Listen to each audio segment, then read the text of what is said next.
can't get rid of. You know who you are. Unfollow me. You know exactly who you are.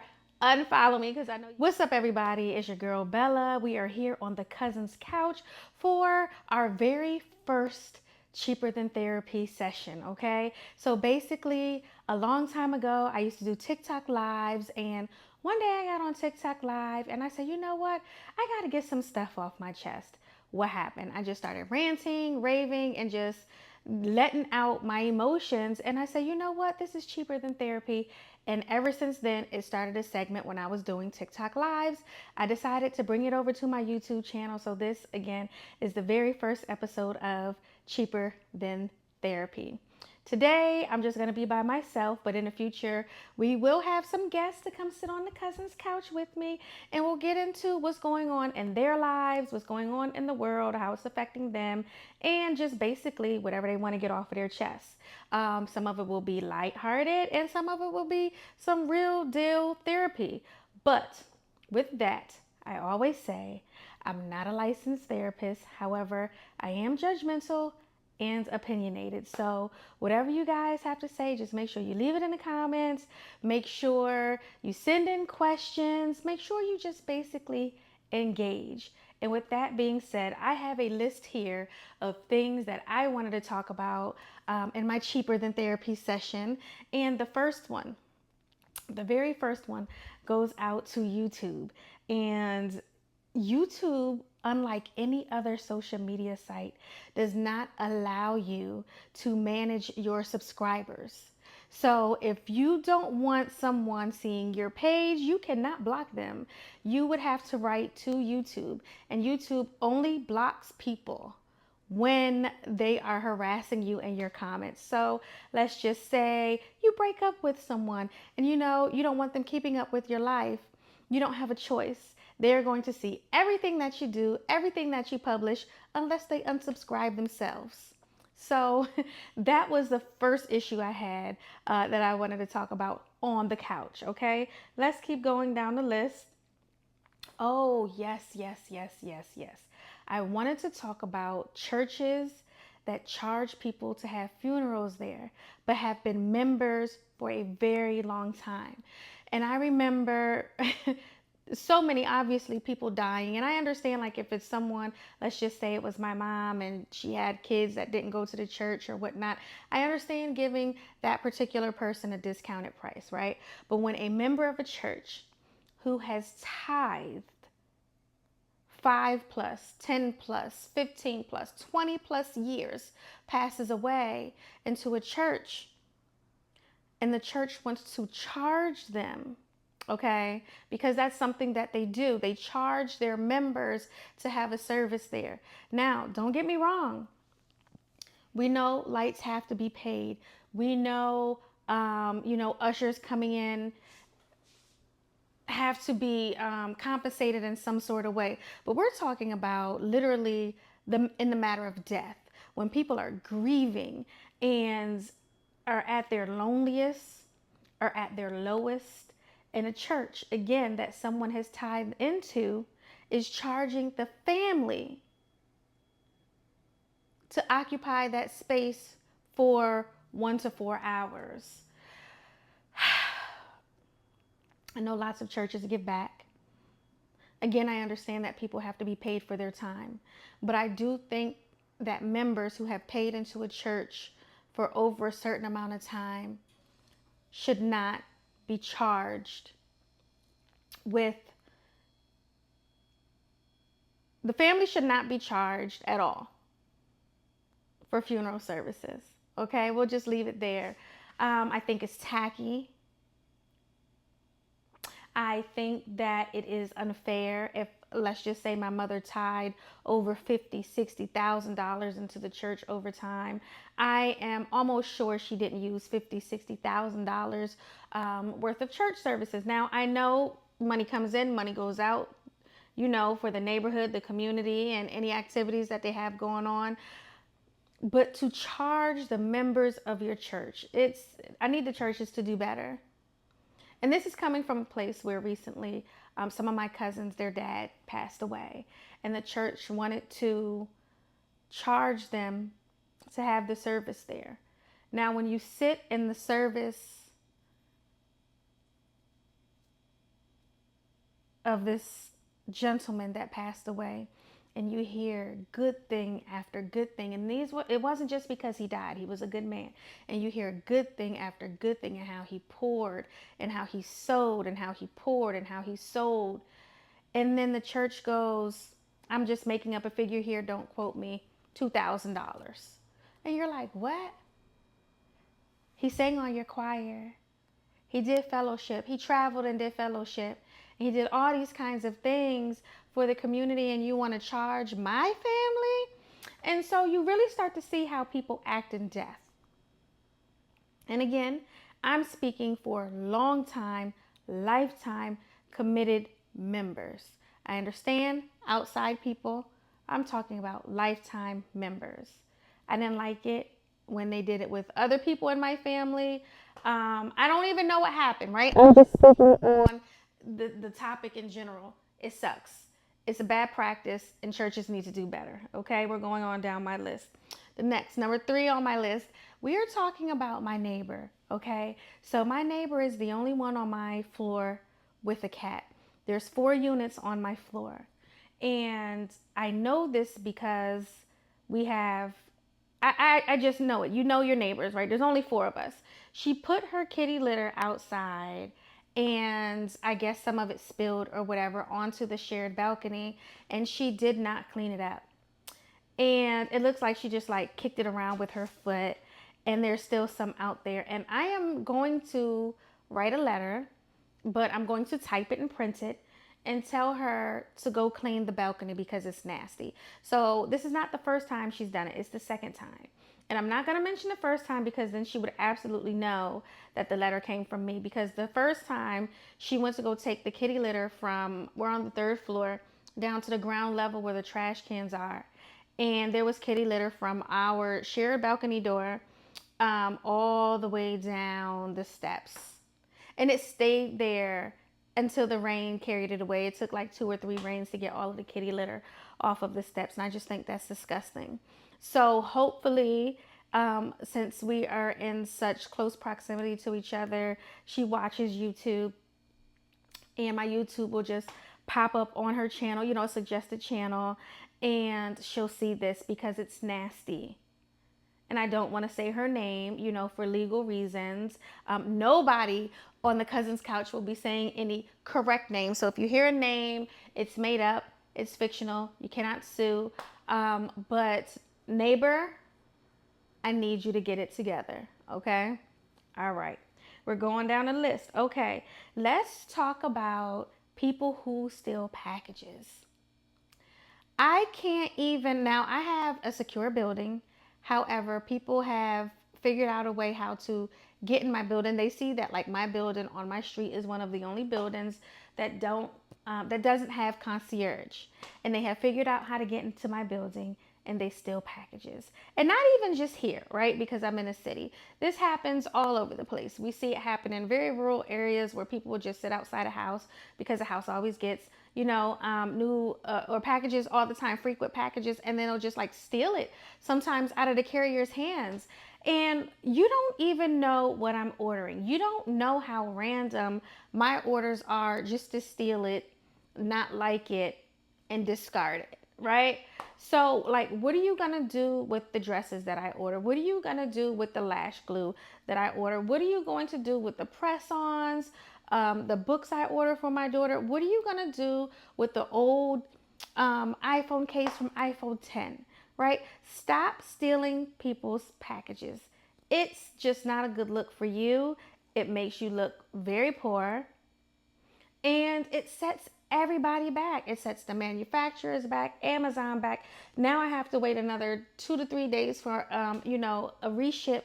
And it's just very inconvenient, like especially when we're ordering just like vents for the house, or whatever it is. You don't know what it is. You just want to be a thief because you have nothing else to do.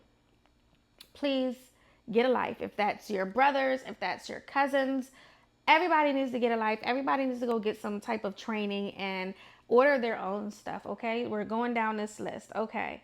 Ooh, we got I'm gonna move around on this list because the last one I'm gonna just it's a lot.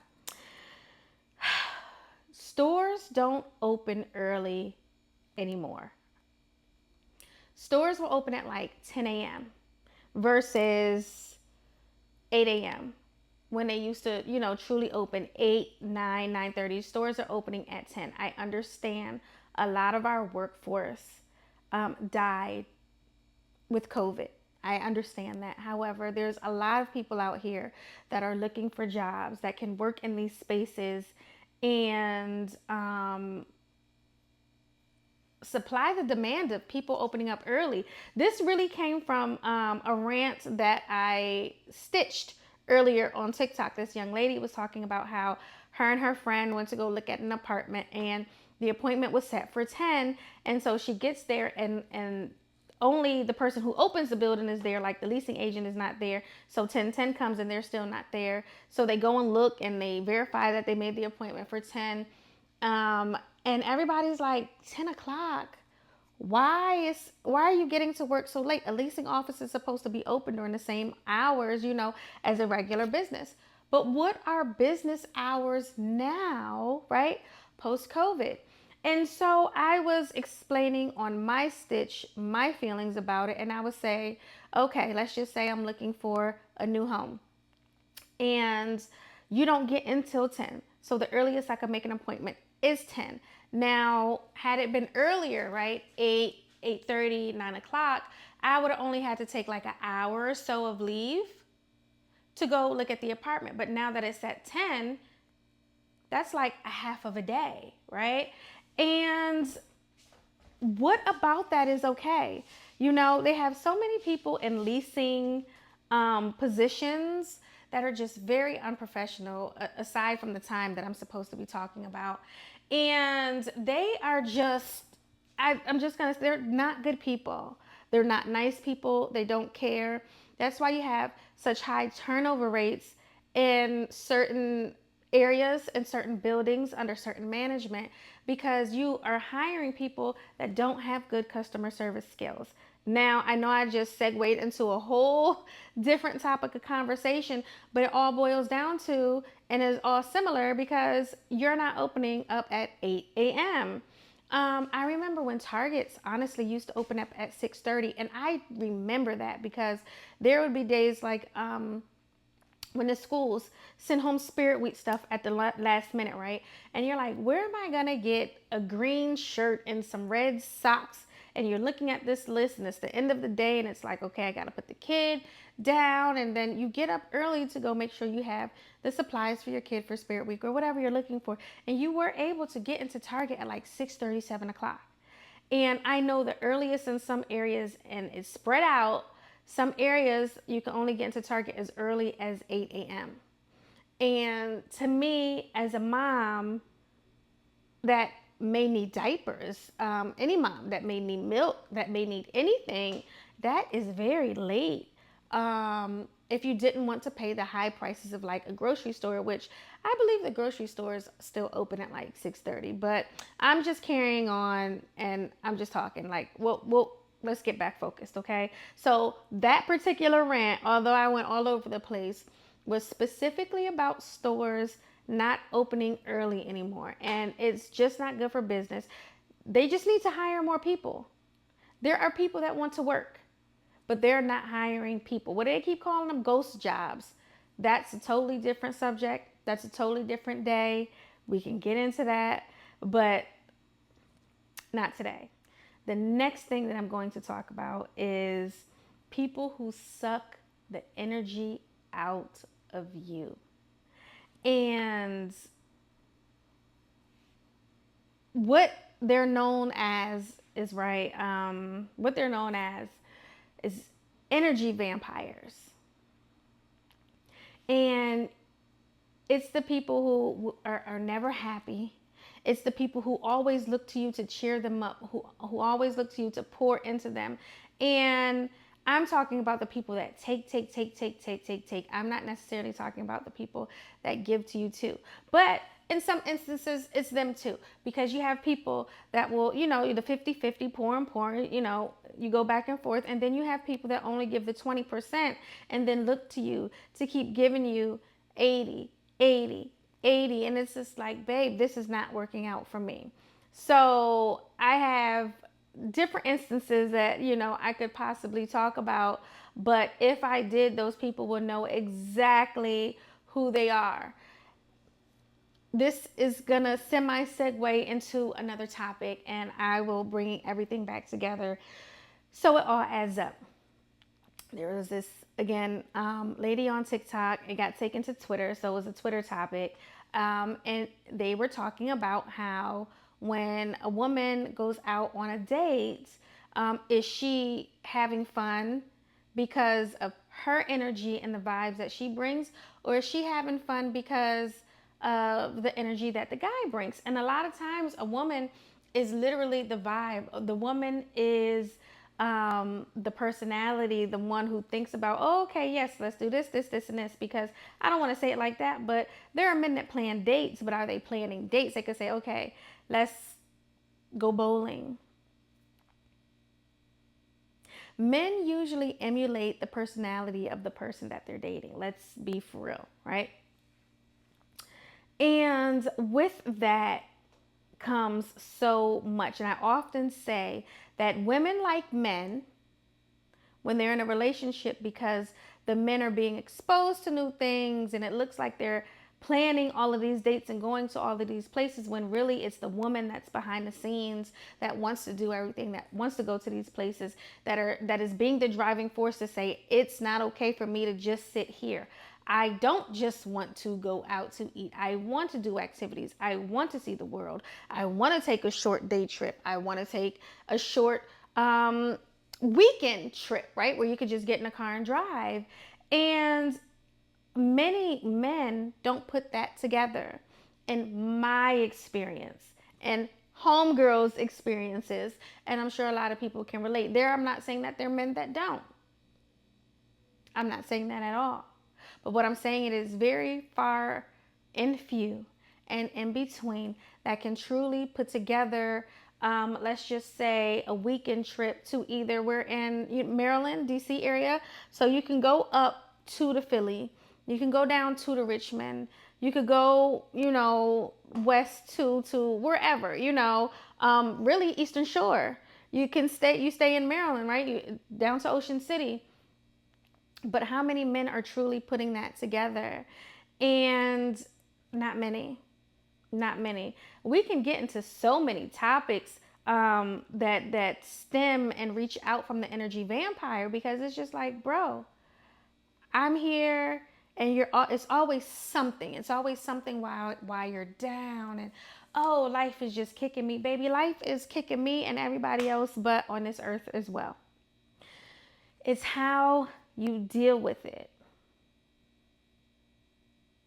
And I don't think people understand that just because, like, I'm your significant other, or if I'm your good girlfriend, that I don't always want to this is going to sound very selfish, pour into you. Like, when do you call me with good news? I have people that only call me, and I don't answer anymore, with melancholy, like very drab or bad news. It's not something that I want to hear. It's like, when are you ever having a good day? When are you having a good day? When are you having a good moment that you can share with me, right? And it's not fair to me. And I began to set my boundaries. I am asking straightforward questions. I am asking, like, if I choose to talk to you, I'm asking straightforward questions, or I'm not asking any questions at all. If you want to share something with me, cool, but I'm not asking follow-up questions. If you start a conversation that says, and I understand, I'm not talking about the times where you type something out, and you forget to hit and send, because I'm a multi-text texter. So I'll be like, yo, send. Guess what happened to me today? Send, right? And then I'll be like, you're not going to believe, send. Now, you do get distracted, right? And it sucks that I have to always say, but not in this instance, because people will watch your content and people will hear exactly what you're saying and then want to be obtuse to what you're saying. I am talking about the people who have nothing good going on in their lives ever, not a day, and it sucks being their friend. And you remember when you were good friends, you remember when you were in a good place in your relationship, and it's just not it. It's just not it anymore. I'm a very optimistic person.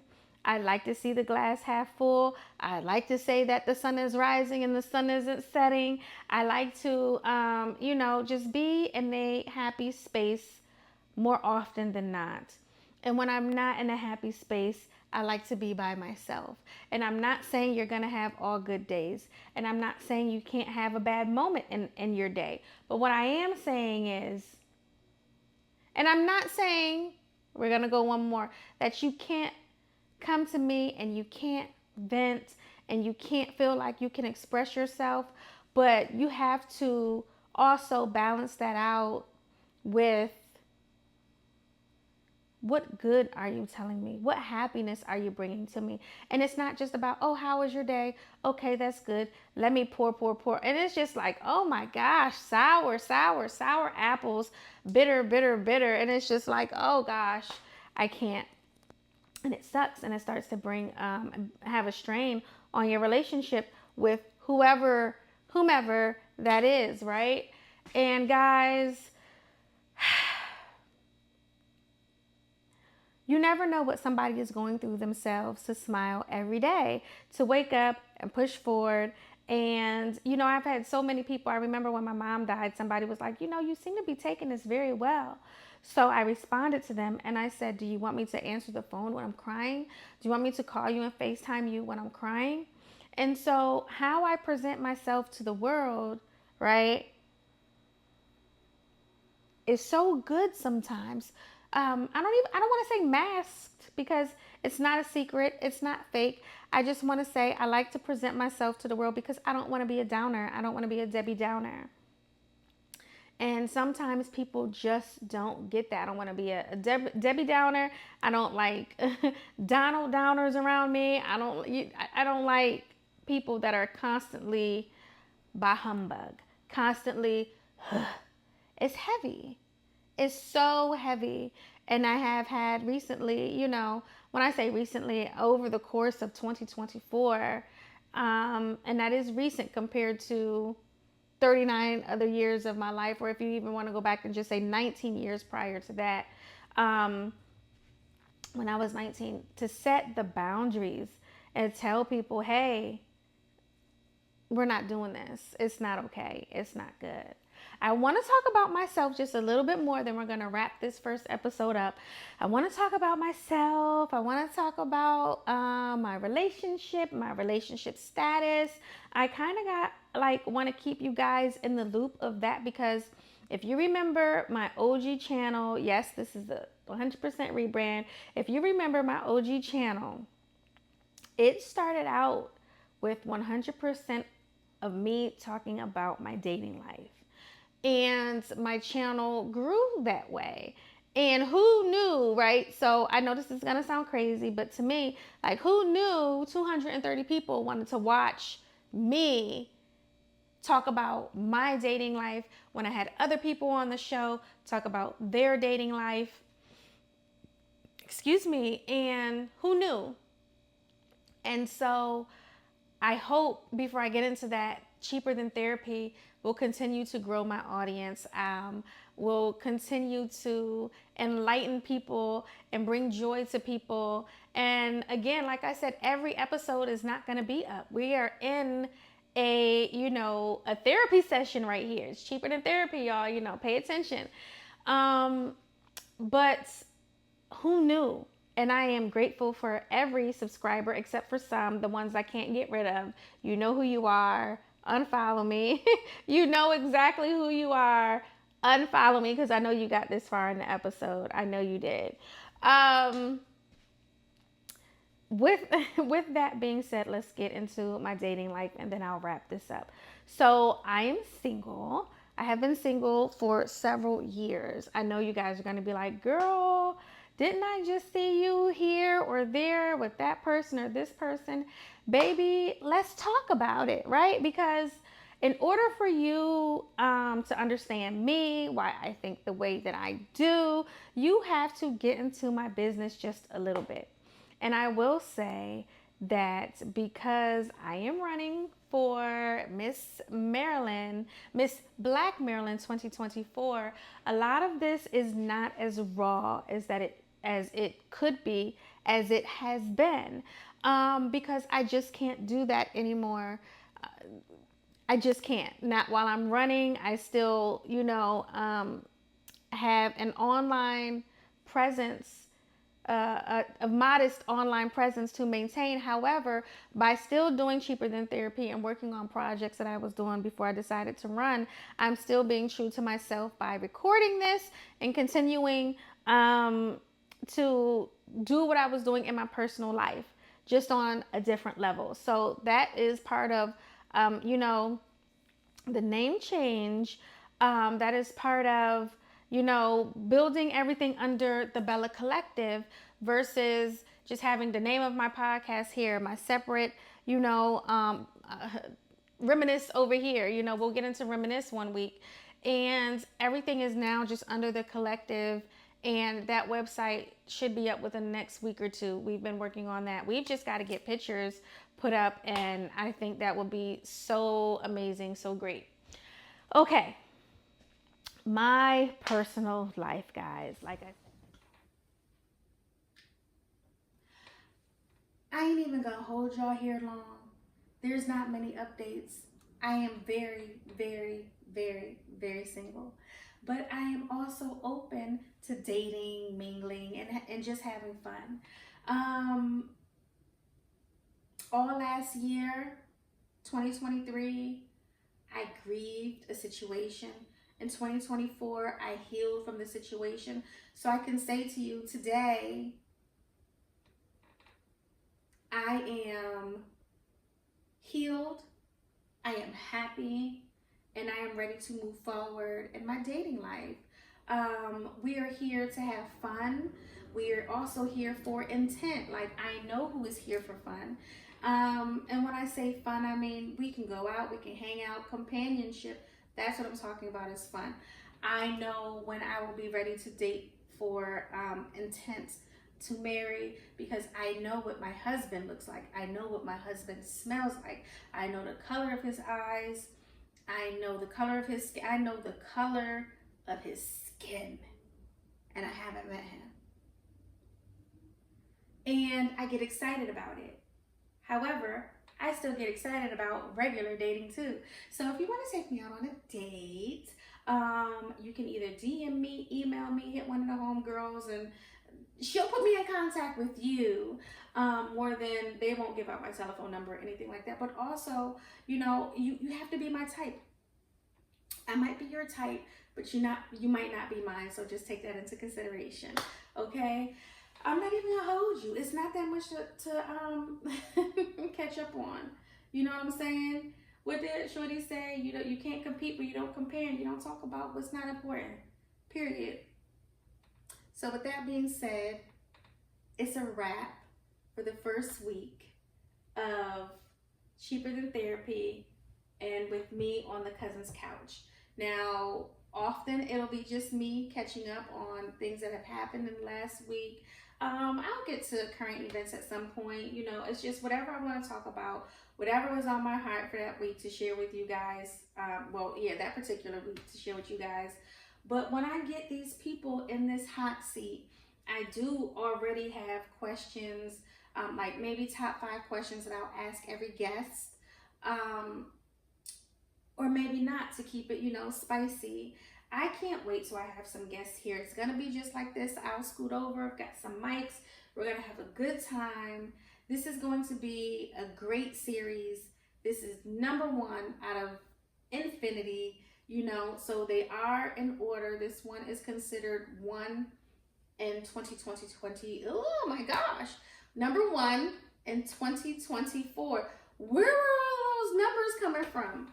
But that's how it's going to go. And so once we hit 25, it'll be episode 1 in that particular year. That's just going to be the easiest way for me to bank that, honestly. So if you have any questions, email me, leave them in the comments, share this. If you want to be on the show, leave it in the comments, email me, DM me. If you know somebody that should be on the show, if you have suggestions of someone that I should interview, again, comment, email me. You have ways to get in contact with me for this. I am so excited. It's been a long time since I've been in front of the camera for, long form content. It's been a long time since I've been in front of the camera with interviewing and hosting, and I'm so excited about it. I am so excited about the new things that I have going on in my life. And with that being said, I will see you next Thursday. You will see me next Thursday. And yeah, guys, like it's up from here. Because once I get into motion, it's gone. And I am just so excited, like that it's just, I'm so excited about everything that I have cooking, not just Cheaper Than Therapy, but so many things under the Bella Collective. And I'm excited for you guys to see me grow, to watch me grow, to grow with me as I pursue my journey, destiny, and life, and fulfill what I'm supposed to be doing. So with that being said, because I could sit here and end this conversation for like another 30 minutes, until next week, guys, until next Thursday, don't forget, this is Cheaper Than Therapy. I am not a licensed therapist. However, I am judgmental and I am opinionated. So peace.